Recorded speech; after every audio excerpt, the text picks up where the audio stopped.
지구에 그 누군가가 살고 있다 싶고 16위 공개합니다. 멕시코에 나타난 모모의 후예. 여러분 속보입니다. 멕시코에서 전설 속 등장했던 거인족의 실체가 포착됐다는 소식입니다. 조작 아니야, 조작? 저기 위에, 산 위에! 이게 진짜 큰 거잖아. 저 사이즈면 진짜 한 30m? 20m는 돼 보이는데? 그지? 진짜 큰 건데, 저 정도면. 더 클 수도 있지. 2022년 멕시코 라블랑카에서 포착된 의문의 존재. 그런데 놀라운 건 이 거인처럼 보이는 의문의 존재가 멕시코에서 포착된 게 이번이 처음이 아니라는 겁니다. 불과 약 한 달 전에도 포착됐었다고 합니다. 야, 이거 신기하다.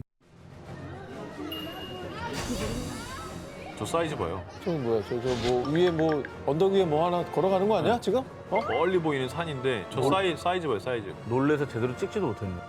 아니, 이게 왜 이렇게 땡길 수가 없나? 왜 저렇게 찍은 거야? 저 정도면 가까이 가야지, 왜 멀리서 찍고 앉아있냐고. 그러는 찍찍을 왜 그래, 저러고 가까이 앉았냐고. 가야지. 멍충이가. 저분이 저걸 찍으려고 한 게 아니어서 뭐 드론이고 뭐고 없었어요. 아니, 난 이걸 들고, 야, 드론 가져 하죠. 그래. 아니, 근데 뭐 드론이 가져오는다고 뭐, 아니, 늘 아무데나 휴대하고 다 있는 거 아니었어? 드론은 누가 휴대를 해요? 나도 내가 입고 온 저 바지주머니 있어. 아, 진짜? 그럼. 이렇게 날리면 되는 거 아니야? 바지주머니에 있다고? 그럼요. 바지 좀 가져와봐라. 할리스코와 아구아스 칼리엔테스를 연결하는 고속도로에서 거인을 목격한 운전자에 따르면 전설 속의 거인을 직접 본 것 같았어요. 아니, 조금만 더 있었으면 마치 공격할 것 같았다니까요? 산 꼭대기 위에서 포착된 거인. 멀리서 봐도 마치 전봇대 크기처럼 어마어마한 크기로 위협적이었습니다. 근데 저렇게 큰 존재가 있었다면 당연히 이전의 실체가 좀 밝혀지지 않았을까요? 많은 사람들이 이거는 착시다 이렇게 주장하기도 했는데요. 근데 여러분, 착시 현상이라고 하기엔 같은 멕시코 지역에서 그것도 비슷한 시기에 한 번이 아닌 두 번이 연달아 목격됐다는 게 이상하지 않습니까? 게다가 멕시코인들은 혹시 전설 속의 퀴나메친의 후예가 아닐까? 멕시코에서 전해지는 거인족 퀴나메친 전설을 소환, 현존하는 멕시코 퀴나메친의 후손이 모습을 드러낸 것이다 라고 주장했습니다. 실제로 멕시코엔 거인족 관련 전설들이 전해져 내려오는데요. 먼저 멕시코의 오토미 문명은 중부지방에 3m에서 6m 크기의 거인 종족이 존재했었다고 기록. 그리고 올메카 문명은 거인들에게 술을 바쳐 잠들게 한 후 제거했다는 기록까지 존재합니다. 아니, 그냥 뭐 구체적인 기록도 있고 거인들이 실제로 이제 뭐 신화 속에 등장했다고 하니까 무엇보다 두 번이나 찍혔다는 거. 그렇지. 이게 이제 굉장히 뭔가 신빙성을 더해 주는데요. 그죠? 아마 그 대장한테 혼났을 수도 있어. 자꾸 나가 들키지 말라고. 멕시코에서 두 번이나 목격된 의문의 정체. 정말 전설에서 존재하던 거인족 퀴나메친의 후예일까요? 그렇다면 그들은 어디에 숨어 살고 있는 걸까요? 지구에 그 누군가가 살고 있다 싶고 6위를 공개합니다.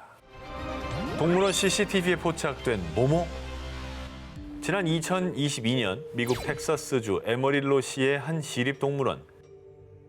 야심한 새벽, 동물원 바깥에서 철조망 근처를 어슬렁거리며 배회하는 무언가가 동물원 CCTV에 포착됐습니다. 여러분은 이게 뭘로 보입니까? 인형탈 쓴 사람 아니에요? 인형탈 쓴 약간- 사람이 새벽 1시 25분에 돌아다녀요? 아니, 나는 아이고, 야근한 거지. 이 의문의 생명체는 흡사 늑대를 닮은 머리에 아이러니하게도 마치 사람처럼 두 발로 서 있는 모습이었는데요. 이 생김새만큼이나 기이한 점은요. 동물원 외곽을 서성거렸을 뿐 내부에 들어가려고 시도한 흔적은 전혀 없었고요. 어떤 동물이나 어떤 사람에게도 해를 입히지 않았다는 겁니다. 근데 이게 어쨌든 생김새가 이상한 건 사실인 거야. 그러니까 일반적인 어떤 동물의 형태가 아니야. 새벽에 불현듯 나타나 이렇게 의문만을 남기고 사라진 생명체. 이 얼마나 미스터리했던지 에머릴로시 당국마저 공식 SNS에 사진과 함께 그 정체에 대해 제보를 요청하는 게시글을 남겼지만요. 전설 속 늑대 인간이 나타났던 게 분명해요. 에이, 늑대 인간 같은 게 어딨어요. 밤 산책 중이던 큰 모자를 쓴 사람이 우연히 찍힌 거 아닐까요? 근데 내 말이 저 말이잖아. 이렇게 누리꾼들 사이에서도 각종 추측만 난무. 정체를 알 수 없는 이 의문의 생명체. 알 수 없는 에머릴로의 생명체라는 뜻의 UAO라는 이름이 붙여졌고요. 동물원으로도 이에 대한 문의가 계속해서 빗발쳤지만요. 그 정체는 2023년이 된 지금도 여전히 미스터리하다고 합니다. 아무도 없는 한적한 시각, 동물원의 철조망을 어슬렁거린 미지의 생명체. 그 생명체는 대체 어디서 왔다가 어디로 사라진 걸까요? 지구에 그 누군가가 살고 있다 싶고 3위를 공개합니다. 남극에서 발견된 미지의 생명체. 미스테리한 직사각형 빙산 발견. 위성 지도에 포착된 의문의 생명체 닝겐.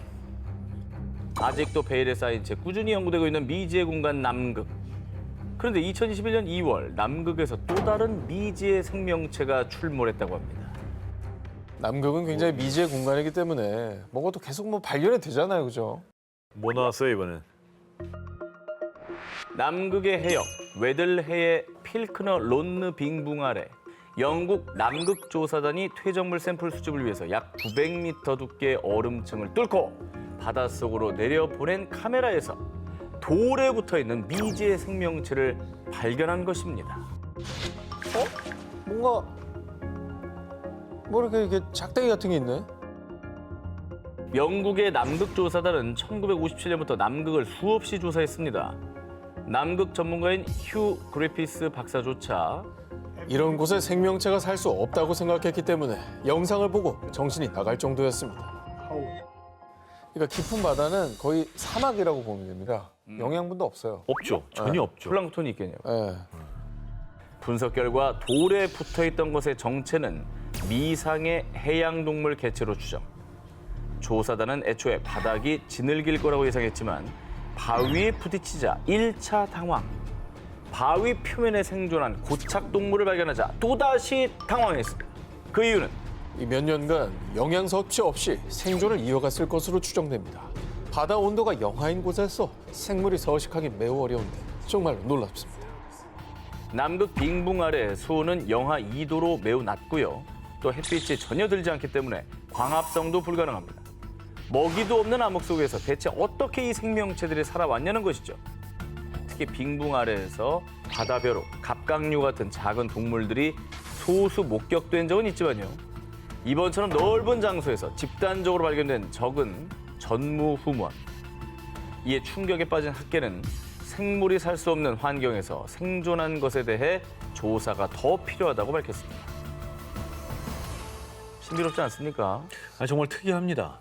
식물이 됐건 뭐 플랑크톤 같은 게 됐건 뭔가 먹을 게 있어야 되는데 저기는 뭐 뭣도 없을 거란 말이죠. 그러니까 우리가 아는 그 지식이 정말 아직 모르는 게 너무 많은 거야. 인류의 마지막 남은 미개척 대륙 남극. 대체 남극에 무엇이 살고 있는지 그 진실은 여전히 우리 인류에게 숙제로 남아 있습니다. 자, 지구에 그 누군가가 살고 있다 싶고 1위와 18위 헤드라인 공개해 주십시오. 거인의 흔적을 찾아서. 필리핀 도로 한복판에 나타난 모모. 자, 우리 한 기자님이 멕시코에 살고 있는 거인들을 소개해 주셨는데 저도 거인의 흔적을 찾아보겠습니다. 저희가 작년에 취재했던 음팔루지 마을의 거대한 발자국 화석 등 전 세계에서 거인의 흔적이 발견되고 있습니다. 그리고 고고학 전문 기자 그레이엄 핸콕에 따르면 피라미드를 세운 이집트 문명 이전에 거인족이 다스렸던 초고대 문명이 존재합니다. 뛰어난 기술을 가진 거인족이 오늘날까지 전해지는 인류의 미스터리 유적지들을 설립, 곳곳에 자신들의 발자국을 남겨놨다고 합니다. 그리고 세상은 거인을 이렇게 부릅니다. 네피림. 이 네피림의 존재는 인류 역사에서 오래된 책 중에 하나인 성서에도 언급돼 있습니다. 어휴, 성서에도요. 성소 나왔네. 창세기 6장 4절에 따르면 당시의 땅에는 네피림이 있었고 그 외에도 하나님의 아들들이 사람의 딸들에게로 들어와 자식을 낳았으니 그들은 용사라 고대의 명성 있는 사람들이었더라 라고 언급. 그리고 성서의 외경인 에녹서에선 네피림이 하늘에서 쫓겨났으며 헤르몬산으로 추방당했다고 언급돼 있습니다. 뿐만 아니라 일부 학자들은 성소 속 노아의 홍수도 기형적인 유전자로 태어난 네피림을 없애기 위한 신의 심판이었습니다. 라고 주장했습니다. 그리고 성서 속에 네피림의 흔적도 있습니다. 르바임족 속에 남은 자는 바산 왕 옥분이었습니다. 그의 침상은 철침상이라. 그 길이가 9규빗이, 너비가 4규빗이니라. 이 구절 속 침대 길이를 환산하면 길이가 4m, 너비는 1m로 일부 고고학자들은 침대의 주인인 오광을 거인 네피림으로 추측합니다.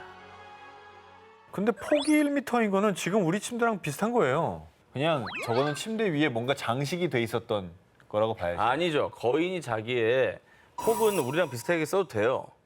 거인이 날씬해요? 날씬하죠. 그리고 길이가 키가 크니까 얘가. 그래서 4m에 자는 겁니다. 되게 좁게 자네. 야, 거인이 이러고 자. 다리만 쭉 뻗는데. 왕인데? 떨어지고 그러면은 저기 층간소음 있고 그러기 때문에 그러니까 떨어지니까 그래서 넓혀야지. 얌전하게 잔다고. 아, 그래요? 그게 거인이 되게 수면 습관이 되게 좋았나 보다. 그리고 이스라엘 골란 고원엔 중동의 스톤헨지라 불리는 길갈 레파임이 위치. 거인의 수레바퀴라는 뜻을 가진 폭 150m짜리 거석 구조물입니다. 누가 왜 어떻게 세웠는지 미스터리인 이 유적지인지라 일부 고고학자들은 길갈 레파임을 네피림이 세웠으며 과거 이 지역이 오광이 다스리던 땅이었기 때문에 네피림 왕인 오광의 무덤으로도 추측했습니다. 또한 성서 외에도 거인에 대한 흔적들이 전 세계에 존재합니다. 고대 그리스 시대 호메로스의 서사시 오디세이에도 인간을 위협하는 거인이 등장했습니다. 그리고 미국 아메리카 원주민 사이에서는 시테카라 불리는 붉은 머리의 거인족 전설이 전해져 오고 있는데요.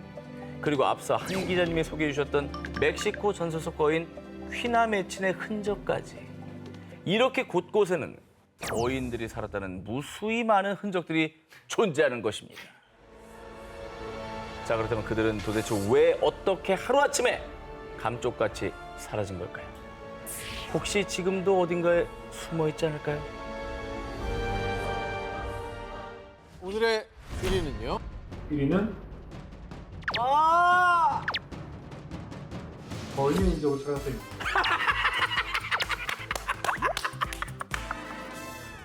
성경에도 기록되어 있는 거인족 네피림에 관한 이야기는 다양한 나라와 문화와 역사에 등장합니다. 천사와 인간이 결혼되타났다고 하는 거인족 네피림. 이런 거인 전설은 우리나라 신라시대에도 있습니다. 전 세계 공통으로 전해져 내려오는 존재에는 뭔가 특별한 이유가 있다는 생각이 듭니다. 지금도 전 세계에 거인에 대한 기록과 전설, 유물과 유물이 꾸준히 발견이 되는 중입니다. 실제로 유전적 요인이나 지역적 요인으로 사람이나 동물이 거절되는 경우도 있다고 합니다. 그러다 보니 네피림 같은 거인 전설은 가능성이 있다는 생각이 들어서 이번에 1위로 선정을 하게 되었습니다. 자, 오늘 프리랜서스커 홍기훈님 고맙습니다. 고맙습니다.